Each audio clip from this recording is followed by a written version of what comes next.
জ্বালানি ব্যবহারে হ্রাস টানতে হবে। প্রধানমন্ত্রী নরেন্দ্র মোদীর বার্তার পর কনভয়ে কাটছাঁট করলেন মুখ্যমন্ত্রী শুভেন্দু অধিকারী। অপ্রয়োজনীয় গাড়ি কমানোর কথা বলেন মুখ্যমন্ত্রী। বিধানসভার বাইরে দাঁড়িয়ে বলেন, নিরাপত্তারক্ষীদের বলেছেন অপ্রয়োজনীয় গাড়িগুলোকে সরিয়ে দিতে।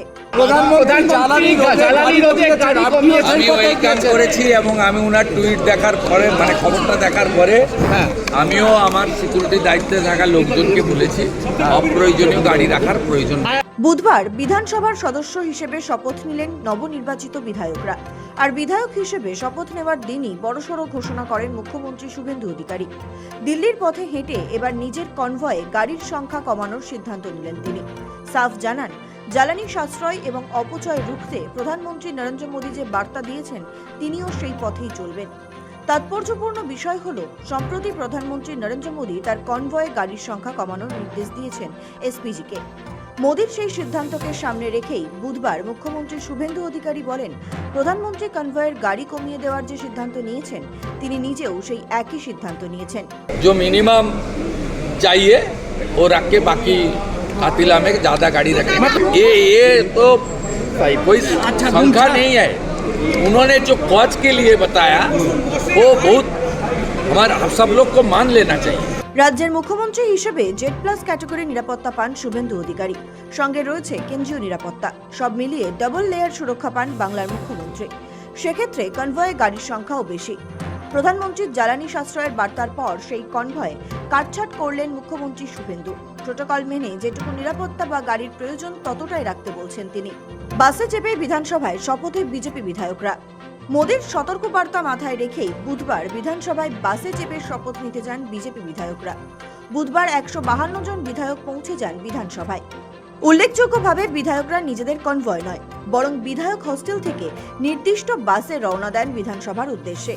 বিধায়কদের জন্য নির্দিষ্ট বাস বরাদ্দ থাকে বরাবর, কিন্তু এই প্রথম মোদীর নির্দেশ মেনে এমন পদক্ষেপ বলে জানা গিয়েছে। সাশ্রয়ে জোর নয়াদিল্লির। কেন্দ্রীয় সূত্রে খবর, প্রধানমন্ত্রীর নিরাপত্তার সঙ্গে কোনো আপোষ না করে কিভাবে কনভয় ছোট করা যায় তা নিয়েই ইতিমধ্যে কাজ শুরু করেছে এসপিজি। শুধু গাড়ির সংখ্যা কমানো নয়, জোর দেওয়া হচ্ছে বৈদ্যুতিক গাড়ির ব্যবহারের ওপরেও।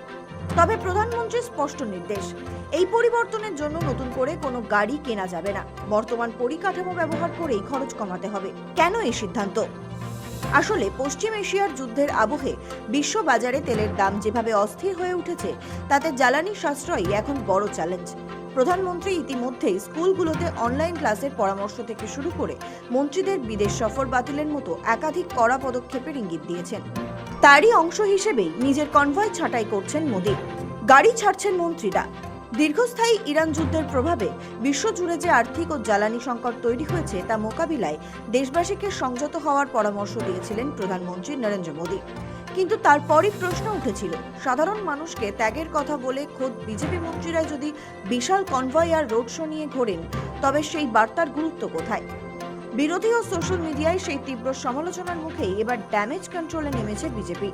খোদ প্রধানমন্ত্রী থেকে শুরু করে একাধিক রাজ্যের মুখ্যমন্ত্রী ও মন্ত্রীরা এক লহমায় বদলে ফেললেন নিজেদের জীবনযাত্রা। মুখ্যমন্ত্রী হিসেবে শুভেন্দু অধিকারী শপথ নেওয়ার পর তার এই ঘোষণা যথেষ্ট তাৎপর্যপূর্ণ বিষয় হলো, নতুন সরকার গঠনের শুরুতেই এই বার্তা দিয়ে প্রশাসনকে যেমন সতর্ক করেছেন মুখ্যমন্ত্রী, তেমনি সাধারণ মানুষের কাছেও ইতিবাচক ভাবমূর্তি তুলে ধরেছেন তিনি। সৌভিক সান্যালের রিপোর্ট, সময় কলকাতা।